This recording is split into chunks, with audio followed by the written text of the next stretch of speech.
So today we're talking the art of shell jewelry. We'll be covering mother of pearl, abalone, cowry shells, conch shell, puka shells, spiny oyster, heishi shell jewelry, and coral. So stay tuned.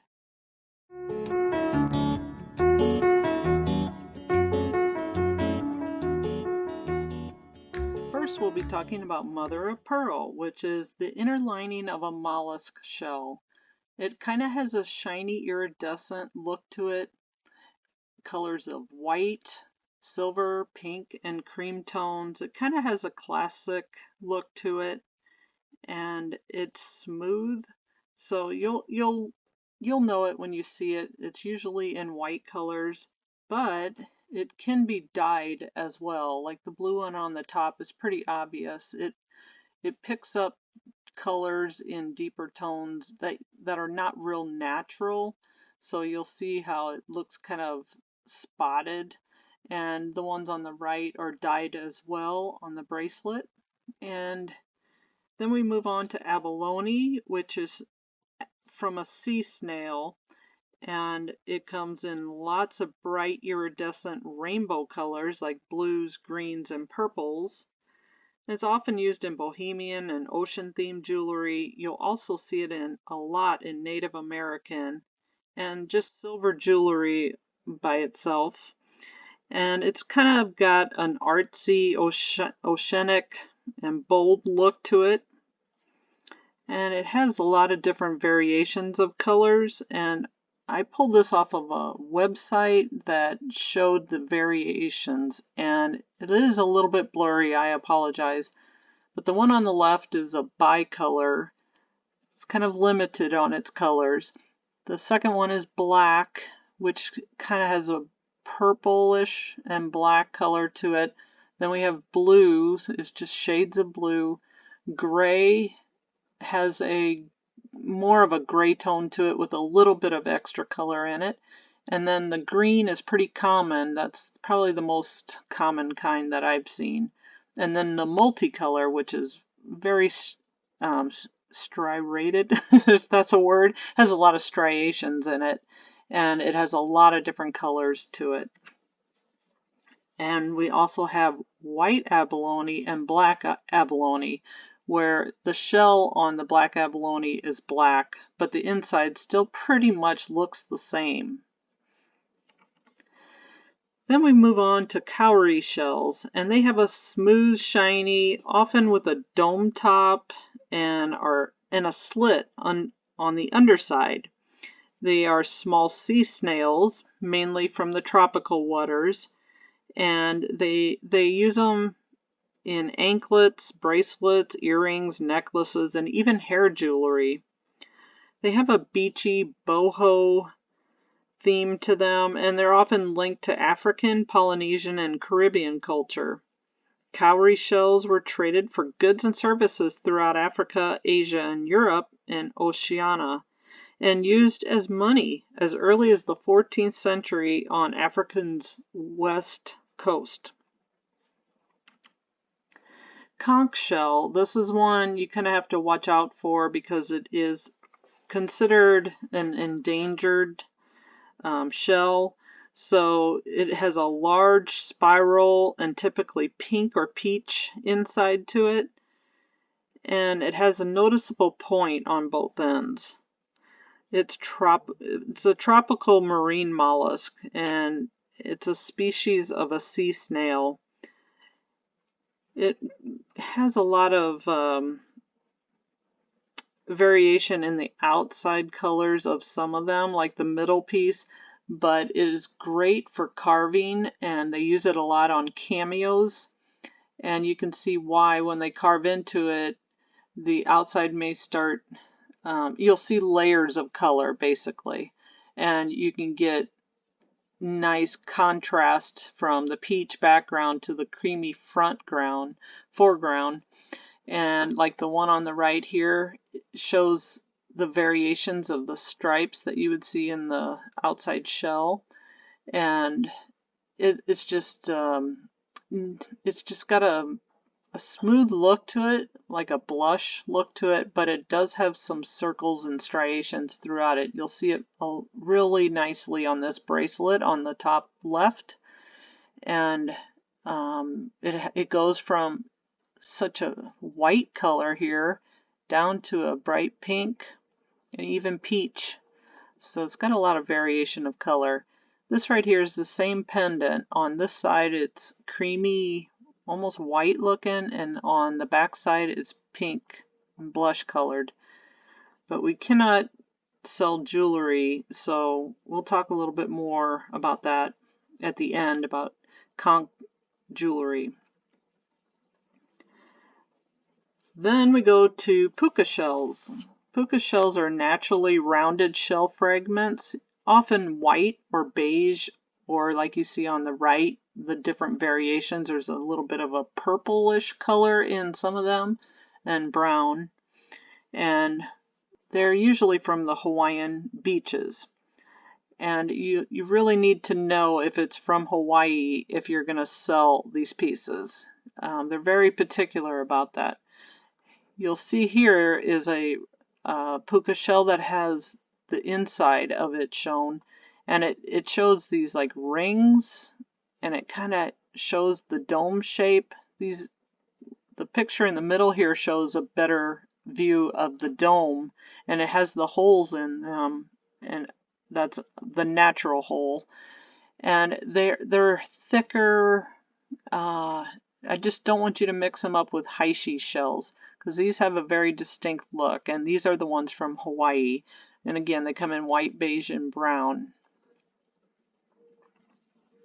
Then we have Spiny oyster. This is one of my favorites. It has this gorgeous orange or purple color to it, and it's a group of bivalve mollusks known for their vibrant colors, and they have these spikes on them, and they use them a lot in Navajo jewelry and range in color from red to orange to purple.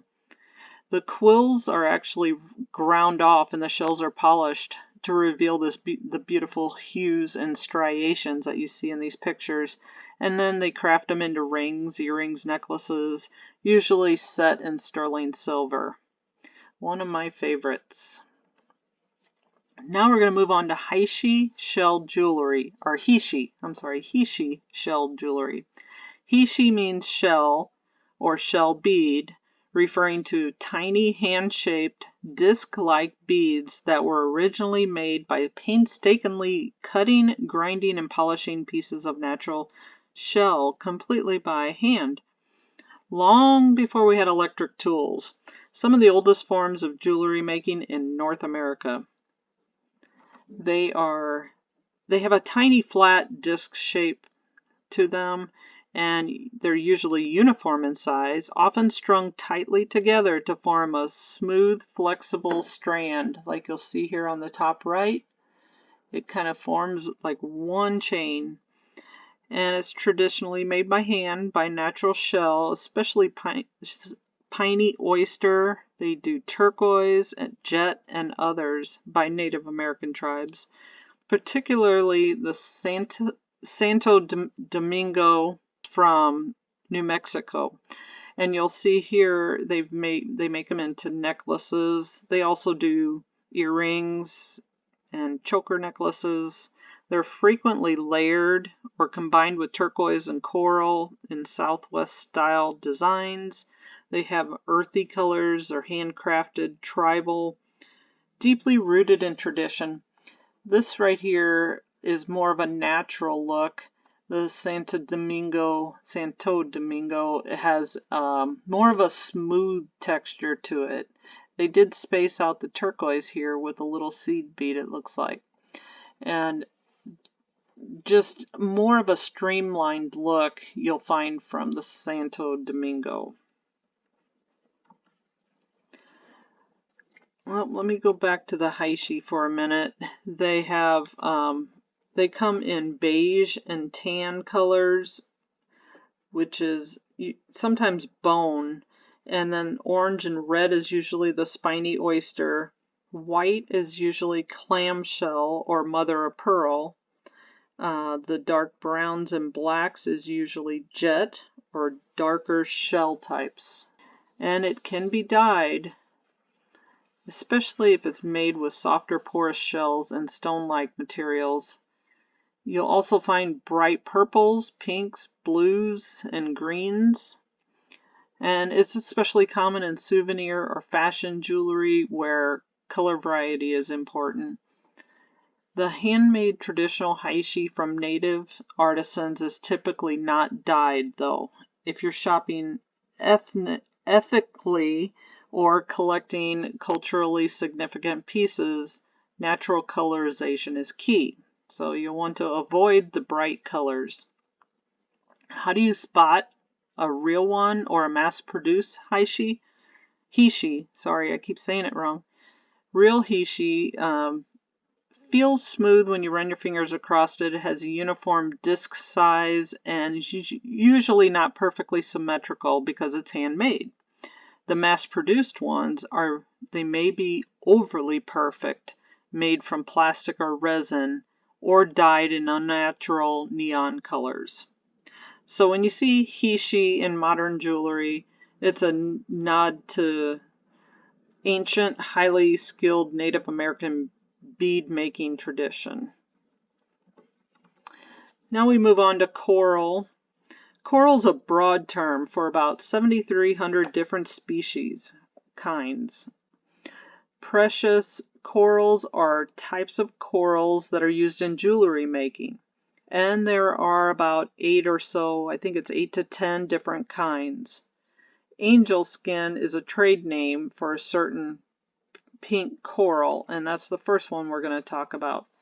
So pink coral or angel skin coral is natural, more rare gemstone. It's a biogenic gem material that's formed from the skeletons of marine organisms known as polyps.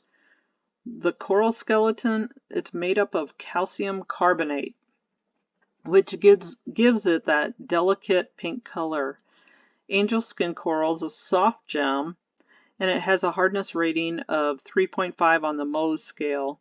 It is found about 1 in 1,000 pieces.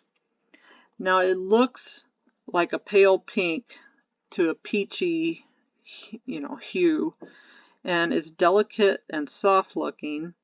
It's found in the deep waters, often in Japan or Taiwan. And it's popular in fine jewelry, especially for softer and more romantic looks.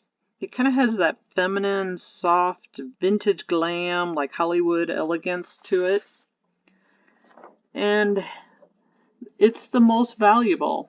It's got a smooth, creamy, barely there pink tone, which think soft baby plush, or blush, I should say, with no streaks or blotches. Them are the most prized ones. I'll show you some examples here.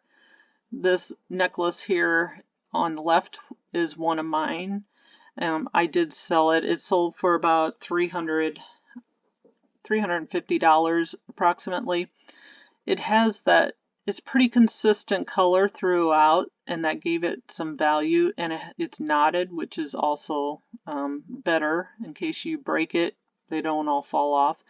It does have a little bit of blotches throughout. You can kind of see some of these. Here's one. I did zoom in and you can see the color variation in it, but they're really, really nice beads. Just you can kind of see the creaminess they have to them compared to the Heishi beads. And over here on the right is another, I would call it chip beaded angel skin, and the one down here has the branches on it.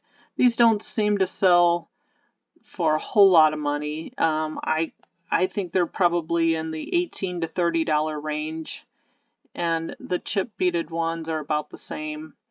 So they don't have as much of a value as the round beaded, especially when they're layered like this. They're going to have a much higher value. Here are all the different variations that you would see. I'm sure there's more, but this is just one good example of how it can start off real light and how dark it can get. Then we move to red coral, which is also a precious coral. And it's deep red to orange red, and it's smooth when polished. It's mainly found in the Mediterranean and parts of the Pacific. And they do use this for carving and beads and cabochons and rings, necklaces and earrings. Kind of has a regal look to it, or an antique Mediterranean look, vintage and heirloom pieces. That's what I think of. It's also seen a lot in Native American jewelry. You'll see the necklace on the right here. They polished up these nice little beads. I call these baubles because they're not round, and they put the hole off center, so they all kind of like look a little jagged, but they're all highly polished. It's a nice necklace. Here's a whole bunch of variations of different coral necklaces that I've had, and this one here is a good picture of what you might see in more of a natural coral bead. It has these little divots and little grooves and indentations because it is like wood basically, but grown under the sea, obviously. And it has a white core center to it when it's cut, or not necessarily white, but a creamy white to it. So it's going to have a variation of shades throughout. Black coral's pretty black. It's just black coral. I mean, it's the same as a red, except it's black, and it's pretty consistent throughout. It does have these holes in the middle, and you can see that gives it, that's pretty much how you can tell if a coral necklace is real or not. And again, it has that woody look to it, like you see on the branches here. So that is black. It might have a little bit of a dark brown to it as well. And it's mostly found in the deep tropical waters like the Caribbean and Hawaii. They've often used these as statement pieces, often in Hawaiian and Caribbean jewelry. And they're bold, exotic, mysterious, great for edgier or naturalistic styles. White coral is just that. It's white. It has a matte to a glossy, pure white, which is less common. And it's the same family as red coral, but without the pigmentation. And they use it for beads and minimalistic designs. This is a clean, spiritual, often used in meditation and energy-related jewelry, especially in India. Here are some different examples of jewelry that it's used in. These have some raw beads on them. It really shows the natural look of it. Here's some highly polished ones. It kind of has that creamy white look to it. And here's a real white one in this ring. Blue coral is another one that is forbidden to sell, so you cannot, it's on the endangered species list, but it is regulated, so we'll get into that a little bit further. It has kind of a grayish blue, sometimes violet look to it, and it is porous and textured. And it's mostly from the Indo-Pacific regions, and it's rare in fine jewelry, but prized in artisan or boho designs. And it has that earthy, artistic, and unusual look to it. Here's some examples of it in jewelry, but again, it is, you have to be very careful selling this. If you don't know where it came from, then don't sell it. All right, I wanted to kind of cover this. I don't want you to mix up these three types of shells, corals, stones. So angel skin coral, I wanted to put them side by side so you could see the difference. So angel skin coral is, again, has a more of a blush, soft, baby smooth look to it. And the conch shell will have stripes throughout. a little bit of stripes. If you might see some that are pretty smooth, because you know, it just depends where they cut it on the shell, but it does have more of an agate look to it. And then the pink opal, which we didn't talk about, is a stone, but it still has very similar characteristics as the other two, so I just wanted to show you what that looks like separate from the, you know, these two. It has a lot more variation in it. It's highly polished and shiny because it is stone, and it's going to have them little divots like coral does, but it's still different. Alright, we're talking the forbidden ones now. So this is another one. Nihahu shell jewelry. Nihahu Hauyu. I don't know. I can't pronounce it.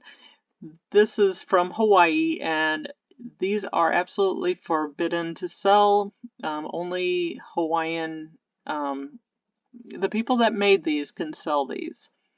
And they're very restricted, so don't even try to sell any of this type of jewelry. But there's a wide variety that they make, but they have very unique shells that are found on their island, and they are the only ones that can make the jewelry out of them. And they're probably worth some money too, but you can't sell them. So just let them do it. Alright, conch shell and blue coral are the two we need to avoid. Queen conch is actually not threatened, but it's regulated, so eBay does not allow it.